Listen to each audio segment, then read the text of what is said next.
Amadou allo. allo oui. Amadou dama am benn laaj mu la bëgg a laaj. waaw. c'est très technique.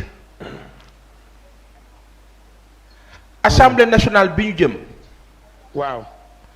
nan la nar a tëddee ak ban gis-gis nga ci am. jërëjëf Pa Assane ñu ngi jëm ci 14e législature mooy durée mandat député yi 5 ans la législature bi particularité am ñëpp xam nañ ko pour la première fois dans l'histoire de ce pays ñu am assemblée boo xamante ni député yi bokk ci majorité présidentielle ñoo gën a néew député yi woowee seen bopp opposition ndax am nañ 56 yu bokk Yewwi 24 yu bokk Wallu benn bu bokk gis-gis. benn bu bokk ci serviteurs yi ak benn bu bokk ci Aar Sénégal muy kon 83 contre 82 yi nga xamante ne ñoo bokk ci pouvoir bi. loolu nag sénégalais yi ñoo ko bëgg peuple sénégalais ñoo bëgg opposition beeg pouvoir bi di waxtaan ci mbiru réew mi kenn bañ a toogati rek nga nekk président di yónnee assemblée les lois yoo xamante ni day jàll assemblée comme lettre à la poste sénégalais yi bëggatuñu loolu li ñu bëgg mooy assemblée bi nga xamante ni fa la ñu war a waxtaan mbir yi di fa voter loi yi di fa contrôler gouvernement bi ñu am fa ñoo xamante ne forcément du lu ñëw rek jàll dañ koy waxtaanee ba am bâtir consensus au grand profit des Sénégalais sama xarit sama doomu ndey mu Ndiaye Cissé day faral di wax ni le citoyen est l'alpha et l'oméga des politiques publiques tey jii nag assemblée loolu la war a gën a dëggal maanaam askan wi ñoo war a jiitu ñoo war a mujje ñoo war a nekk ci digg bi ci bépp xalaat ak bépp jëf boo xamante ni assemblée war na ko jëf dogal ko ak lépp loo xamante ni liggéey la lu jëm ci mbiru askan wi. donc loolu citoyen bi moo ci war a jiitu donc moo tax ñu am yaakaar lool kontaan lool. ndax ni mu bindoo nii Sénégalais yëpp ñoo am mérite bi c'est la première fois je crois que c'est la première fois aussi en Afrique de l'Ouest en tout cas. donc lu am solo la ñuy ñaan rek mu nekk ndam ci ñëpp. mais quand on parle de projet de loi buy jógee ci présidence bi. ak proposition de loi buy jógee ci assemblée bi te mu néew lool ak question orale. ban jàngat nga ci am par rapport ak législature bi nu jëm nii. dañu naan l'initiative de la loi appartient au président de la République au gouvernement et à l'Assemblée. maanaam bu fekkente ni dañu war a voter benn loi li koy sos fa muy déparé mën na jóge ci président ci gouvernement wala ci Assemblée nationale. bu jógee ci nguur gi ñu ngi koy ooyee projet de loi bu jógee ci assemblée nationale ñu ngi koy ooyee proposition de loi wante paasan ni suñu assemblée bindoo ni suñu régime bindoo li ëpp ci loi Sénégal yi mën naa wax lépp mu ngi jógee ci nguur gi yi nga xamante ni jóge na ci proposition de loi di jóge ci assemblée mën naa ci wax benn bu ñuy dund tey feetu tamxarit bii am feet bii am lendemain tamxarit waaw feet bii am lendemain tamxarit ci député la jógewul ci nguur gi ci dama fàtte turu député bi waaw mais mën ngeen ko gëstu walla fekk ci kanam dinaa leen ko wax wante ci député la jógee loolu proposition de loi la woon mais bu dul loolu ak loi proposition de loi sur la cherté du loyer bi nga xam ne dem ci yàlla Iba Der moo ko proposé woon Iba Der Thiam su weesoo yooyu noonu gisuma loi bu jógee ci assemblée bu ñu voté assemblée te jógewul ci nguur gi Amadou yi ci des yëpp day nekk ay loi yoo xamante ni proposition de loi yoo xamante ne ça touche la matière électorale. Amadou loolu ñun soxlawuñ ko. Amadou mooy amendement Niadiar Sène amendement Moussa Sy. amendement yooyu nga xamante ni c'est sur la matière électorale député yi nag xaaruñu leen rek si ñuy def ay amendement wala ay proposition de loi portant sur la matière électorale parce que nguur gi bu ko soxlaa dëgg ci la naan député yi defal ma proposition de loi. loolu nag lépp sénégalais yi léegi comprendre nañ ko moo tax ñu jël une opposition très forte maanaam ëppale tax pouvoir bi na leen dem leen foofu. bu ko defee yooyu yëpp dootul amati. donc lu am solo la ñu jàpp rek ni man de sama wàllu bopp man am naa yaakaar ci assemblée bi. Amadou. waaw dama lay laaj benn laaj rek bàyyi la ak ñoom Chérif ak Socé ak Naboucor benn laaj mooy état wu Sénégal nguur. bi nga xam ni dafa protéger askan. dafa def projet de loi par rapport à l'initiative de la loi boobu nga wax daal di fiy dugal li ñoo wax organisme génétiquement modifié OGM loo xam ni Europe buggunu ko Amérique buggunu ko Asie buggunu ko ku nu si jàpp dañu laa tëj kaso. nan ngay jàngatee ab nguur buy moom jël loolu dugal ko ci dëkk vote d'urgence te kenn yëgut tinul est-ce que assemblée bu bees bi mën na ko dindi. effectivement l'assemblée mooy représenter le peuple une loi peut être modifiée et abrogée donc loolu député yi ñoom ñoo koy décider. Et on a une opposition très forte qui peut faire des propositions de loi donc OGM yi moom ku ne xam na ni musiba la donc ñun ñëpp dañ ko war a xool mais man je préfère que scientifique yi dugal ci seen gémmiñ xam nga Sénégal li ko yàq dëgg mooy on assiste comme disait ton ami et frère Issa Thioro Gueye à la victoire de la polémique et à la défaite de la pensée. C'est-à-dire que dañu nekk ci polémique bu bëri au lieu ñu nekk dans la pensée. La pensée voudrait que sur des sujets aussi complexes que les OGM, sur des sujets aussi importants que l'agriculture, que la recherche, que nit ñi d'ici mu bañ a nekk coow ñu déglu boroom xam-xam yi déglu acteurs yi ci nekk pour mën a xam dëgg-dëgg les tenants et les aboutissants par rapport à chaque problème surtout du doon mel ni OGM ndax ku nekk xam nga ni défi millénaire bii ñu nekk défi siècle bii ñu nekk c'est un défi démographique maanaam tubaab yi moom seen problème yëpp mooy suñu lim ni muy yokkoo bés bu jot. te xam nga marché de consommation la ça nous permet aussi de dominer. La Chine a un marché important.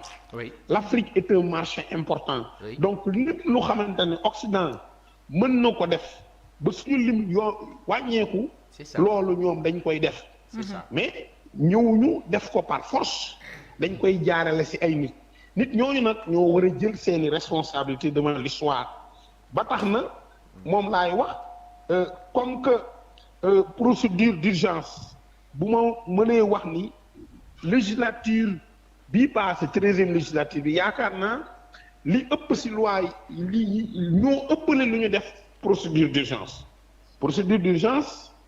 lu am la lu yoon nangu la maanaam la procédure législative dafa am ay délais. am loi proposition de loi projet de loi fu muy tàmbalee ba fañ koy voter ba fañ koy promulguer. dafa laaj ay délais yooyu war a respecter mais yoon dafa ne aussi mën nañ ko def procédure d'urgence gaawal ko wàññi délais yi. législature bi passé li ñu ci def loolu dafa bëri li ma ci gën a metti mooy bi ñuy voter la loi 2013-10 portant du 28 décembre 2010 portant code général des collectivités territoriales ñu koy woowee acte 3 bi ndax musiba solo bi loolu amoon terewul ci veyu màggal ñu voté une loi aussi importante moo tax ñu gis jafe-jafe yi nga xamante ne loi bi yëpp am na ko donc mën nañ ko xoolaat mën nañ jël suñu temps député yi mën nañ jël temps seen temps xoolaat ko dafa laaj formation nag député yu bees yeeg ci si pouvoir beeg yi si opposition bi yëpp dafa laaj formation dafa laaj nga am formation tuuti si procédure législative dafa laaj nga am une culture d'état dafa am nga am une culture du droit waxuma nga maîtriser ko mais nga am une culture soo ko amee am ce qu'on appelle parce que y a les assistants parlementaires à l'Assemblée mais député bu nekk na am ay conseillers certes du leen mën a fay ñoom ñëpp mais même boo leen fayu tax nga mën di waxtaan ak ñoom ndax sénégalais yi koo fi ne wax ma sa xalaat si mbir mii muy boroom xam-xam si anam bu mu mënti doon dina la ko jox généreusement donc loolu lépp ay réflexe la yu député mën a am comme que ñoom ñooy pencum ndaw sa pencum ndaw réew ma nañuy pencoo problème yi leen di poser suñ ko pencoo rek fekk tegaluñu leen ko dans une procédure législative d'urgence bu boobaa dogal yañ fay jël wax yañ fay wax dina amal askan wi njëriñ. dégg nga. merci monsieur Niang. amoon na question. amoon na laaj bu ma ko bëggoon a laaj ba xam. oui d'abord député boobu mu doon wax Mansour Bouna Ndiaye la. moom moo defoon kii boobu est-ce que yaa ngi may dégg monsieur Niang. oui. voilà je disais que Mansour Bouna Ndiaye moo defoon proposition de loi boobu nga doon wax. beneen bi mooy dañu gis wax nga ko léegi les assistants parlementaires. dañu gis ni assemblée nationale aussi mooy pratiquement la seule institution boo xam ne à l'intérieur du pays amu fa ay permanence parlementaire. est-ce que tey sur le plan de la décentralisation waruñu réformer ba nga xamante ne tey chaque député ci département bi mu dëkk dina fa am benn siège boo xamante ne dina gën a jege askan bi aussi di ko gën a gis. oui que vraiment mu mën a porter véritablement les loolu questions là au niveau de l'Assemblée. mais bu ñu fàtte mukk ni député nekkul député département. buñ ko fàtte mukk député du peuple la. man ñaari référendum laa fekke sama dund. voté wu ma ci benn parce que référendum oui et non la. référendum 2001 bi bokkoon na ci li tax voté wu ma ko. mooy xamoo dañ naan tout mandat impératif est nul. un mandat il est représentatif ou impératif bu impératifee maanaam yow dañ lay jox ndigal pour nga koy wéyee. exécuté ki lay jox ndigal c'est une portion du peuple parti la wala daayira wala koñ wala département wala région. wala ay lobby. loolu baaxul. loolu moo tax may rappeler toujours ne le député il est un député du peuple il représente tout le peuple.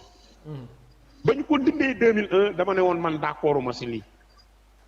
ndax lu taxoon ñu dindi ko président Wade dafa ne woon da daan am ay député ñu koy bàyyi di dem PDS di dem PS dëgg la ñaaw na lool. mais un député il est un député du peuple.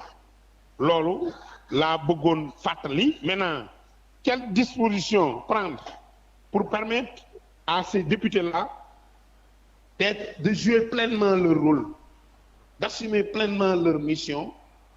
Toutes ces dispositions tendant à les former, à les conseiller, à les accompagner sont à saluer. En tout cas, li marqué 13e législature bokk na ci le recrutement d'assistants parlementaires mis à la disposition des commissions. bokk na ci le recrutement d'interprètes pour permettre à tous les députés, quelle que soit leur langue, de pouvoir s'exprimer librement. bu ñu fàtte ni Aram Dieng. yàlla na ko yàlla yërëm. moo njëkk a wax olof assemblée nationale. kon fi ñu jógee sori na. donc tey jii recruter nañ ay interprètes dans toutes les langues du Sénégal. soo bëggee taxaw wax lébu comme Pa Assane ñu traduire ko. soo bëggee wax séeréer joola mankaañ saraxule loo wax am na ku koy traduire. bu ko defee ñeneen ñi déggul li ngay wax ñu dégg ko na mu ware donc loolu bokk na ci li marqué la 13e législature. mais loolu rek doyul dafa laaj mu encadrer député yi par exemple sur les techniques de prise en parole en public parce que prise de parole bi c'est chronométré yéen ñëpp dañ koy seetlu député bi di wax président fëgg marto bi ne ko 7 ans jeex na comment parler en 1 minute en 2 minutes pour véritablement dire l'essentiel. Cela est très très important. Sur la procédure, sur les techniques de gestion, de prévention, de management des conflits, ils sont appelés à jouer un rôle de médiateur. Ils sont appelés à jouer des rôles à faire des plaidoyers. Cela est important. La lutte contre les OGM, pour réussir cela, il faut un plaidoyer à tous les niveaux. Quelles sont les techniques de plaidoyer qui existent? Comment le faire? Donc, un député sur les finances publiques qui sont très complexes. Tey jii ñu ngi ci li ñuy oowee budget programme nekkatuñu ci budget moyen. Donc budget moyen boobu programme boobu naka la tëddee naka lañ koy doxalee lan mooy règle yi lan mooy principe yi lan mooy procédure bi nan lañ koy contrôler loolu dafay baax un député xam ko mais lii tax ñu nommé député c'est pas des connaissances en matière de finances publiques lii tax ñu fal député ma ngeen jéggal ma ci li ma wax nommé lii tax ñu fal ko du lenn lu dul représenter population bi dignement loolu nag ku nekk mën na ko li ci des ab mottali la te bu ne kuñ ci jàppale nga def léegi man kuñ ci jàppale nga def sama dernière question mooy pourquoi l'Assemblée ne communique pas en fait parce que l'Assemblée am na direction communication mais on n'entend pas du tout l'Assemblée nationale sur des questions aussi sensibles aussi stratégiques qui concernent la gestion du pays mais pourquoi l'Assemblée a du mal à communiquer? L'Assemblée communique tout le temps. Les députés communiquent. Maintenant, l'institution, je ne saurais me prononcer sur ça. Et il faut me comprendre, je suis dans un droit de réserve. Moo tax mënuma ci wax mais de toute façon il y a une communication qui est là. Mais ça c'est une communication qui n'est pas du tout orientée vers le peuple. Une idée ou une position sur la façon de communiquer. Mais la communication, elle est bien là. Il y a une communication institutionnelle réelle. Et vous savez, le propre des agents de l'Assemblée, c'est leur caractère effacé. Et ça, je le dis, quelle que soit la législature, quel que soit le régime, les agents de l'Assemblée sont effacés. Je ne le dis pas parce que j'y travaille, je travaille là-bas, mais c'est des gens effacés. Ils sont au-dessus de la mêlée, ils sont à équidistance des groupes parlementaires, ils sont au service exclusif du législateur. C'est un peu cela. D'accord. Maintenant, cette communication, juste une dernière question. Est-ce que waruñu dépasser aussi cette communication institutionnelle? Quand je dis communication, est-ce que tey lisibilité ak visibilité bi peuple bi war a am sur les activités de l'Assemblée nationale est-ce que réellement am na? waaw xam nga am na parce que liy xew assemblée ñëpp a ngi ko yëg mon frère. mais xeex bi rek la ñëpp a ngi ko yëg. La presse joue son rôle, la presse elle est omniprésente à l'Assemblée nationale. Il y a un dispositif qui est toujours mis en place pour la presse. Maintenant, c'est à la presse de relayer les informations. C'est un peu cela. Et je crois que on peut agiter l'idée d'une télé parlementaire. Mais le projet existe depuis très longtemps. Ça dépend des politiques qui vont gérer l'Assemblée nationale. Le projet est là depuis très longtemps. Si li ma xam si yeneen parlement yi si àdduna bi. Mais il faut dire et accepter qu'il y a toujours un dispositif qui est mis en place pour la presse qui doit relayer les informations. Encore une fois, le propre de l'Assemblée, c'est pas de communiquer. En tout cas, je ne peux pas parler en leur nom. Parce que dëgg ngeen jéggal ma ci côté boobu mënuma ci wax. Mais li ma leen mën a wax seen téléspectateurs yi dégg ko wala seen internautes yi mooy la communication existe bien parce que véritablement ñi nga xamante ni mooy presse bi ils sont dans les conditions de faire leur travail correctement loolu laa ci mën a wax et c'est une communication institutionnelle. merci monsieur Niang Chérif amoon dara loo ko war a laaj waaw ayca paasan mu tàggatoo gërëm nañ la gërëm nañ la Rufisque inondé wu jërëjëf Rufisque inondé wu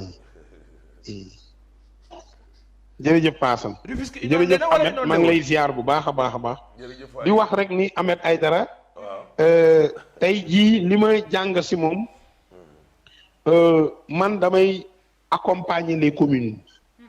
mais seetlu naa si moom une volonté d'apprendre.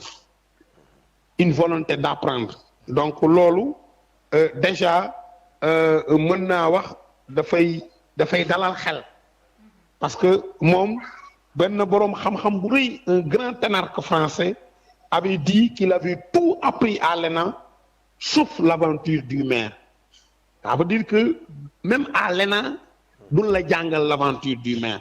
donc quel que soit ton niveau quel que soit ton parcours il y a toujours une nécessité d'apprendre.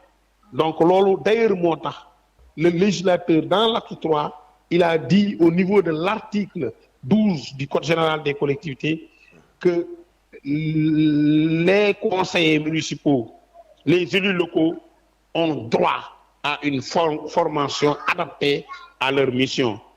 Que Ahmed Aïdara le comprenne, qu'il mette son équipe dans cette dynamique est une bonne chose.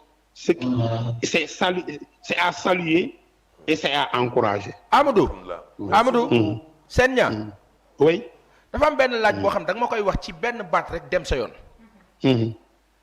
Sococim. waaw. taxe bi mu daan jox Rufisque la mairie de Rufisque. impôt bi mu daan fay Rufisque mairie Rufisque. xam nga dafa am maire bu bees bu falu bu noo wax Oumar Cissé. waaw. est-ce que la nguurab Sénégal daggoon ca taxe ba. waaw. Yewwi bi falu ni dina ko jotaat dinañ ko delloo ci 2 milliards wala daf ko perte rek définitivement. boobu perte nañ ko pas Assane loolu nguur gu bees ko mën a dindi pas maire bu bees. kan moo def loolu ku def loolu maire Rufisque kan moo jël xaalis bi ñu doon jox Sococim bi mu doon joxe. nguur gi ban nguur la nguurab kan la ñoo baal Sococim. waaw yeneen entreprise yu nekk biir Tëngéej la ñu waroon fay Rufisque si ba muy nekk patente ndax impôt local la mais faf 2018 patente boobu tax dañ koo faf supprimer Sococim dañ ko ne baal nañ la lépp loo war a jox Tëngéej baal nañ ko 2006 ba 2016 yokkalaat ko ba tey jii yàlla moo ñu dimbali ndax de biñ ko nee baal nañ la dañ ko ne dee leen compar rek loo leen jox 1 milliard 300 gis nga loolu bu amul woon tey jii Sococim du warloog Tëngéej dërëm parce que patente bi moom la ñu dindi remplacé ko sel bi nag du lenn dul impôt yooyu yëpp yi daan nekk patente dañ koo jël def ko ci benn saak séddale ko Sénégal gépp imaginez 1 milliard 300 boobu ñu dugaloon ko ci saak bu mag bu ñuy séddale Sénégal ñaata la ci Tëngéej di am loolu musiba la ki ko defoon mooy état du Sénégal moo ko mën a dindi moo tax ma ni du lu maire bu bees di dindi mais nguur gu bees moo ko mën a dindi. et de façon générale les exonérations fiscales surtout pour les industries pétrolières minières gazières sont à bannir dans un pays où la pauvreté sévit. C'est extrêmement grave ñu baal usine buy defar génne or di ko exporter ay étranger moom ko ñu baal leen li ñu warloo réew mi. C'est extrêmement grave usine buy defar ciment di jël carrière Tëngéej di ko jëlee Bargny di ko jëlee Ngoundiane ñu baal la li nga warloo dëkk yi nga xamante ni fa la usine nekk.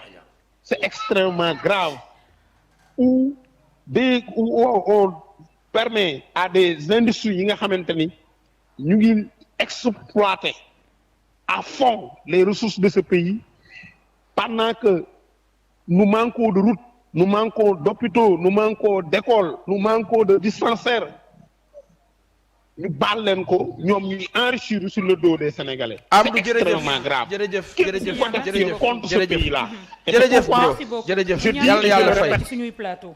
je dis et je le répète que état bi moo ko war a dindi te loolu it bokk na si li ñuy xaare cette nouvelle législature là.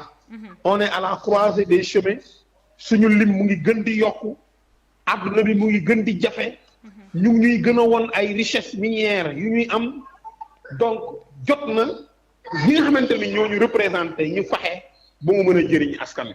jërëjëf jërëjëf merci monsieur Niang ñu ngi lay jaajëfal.